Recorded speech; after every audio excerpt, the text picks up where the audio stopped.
si Marine Le Pen ne peut pas se présenter, ce sera Jordan Bardella.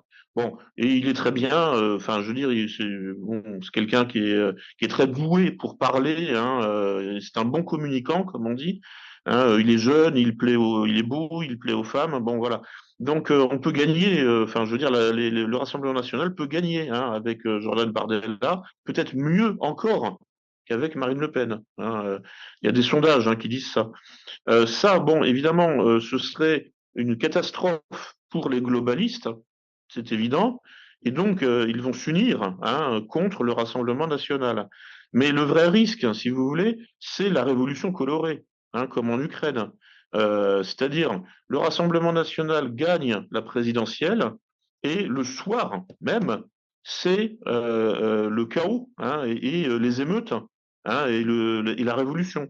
Et la gauche, hein, LFI, le parti de Mélenchon, a déjà dit, ils l'ont dit, hein, nous n'accepterons jamais le résultat du vote si c'est le Rassemblement national.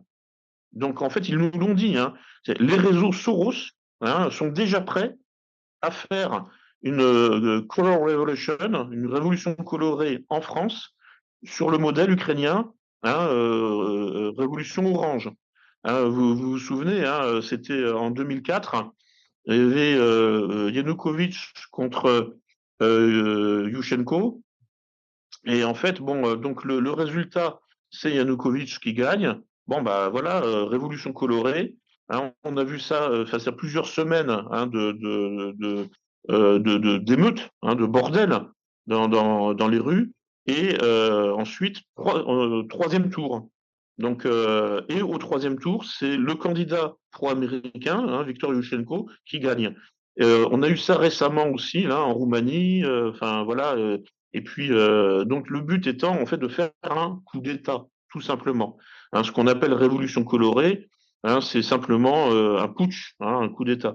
Donc ça, c'est sûr hein, à 100% hein, qu'on aura cette situation si le Rassemblement national gagne.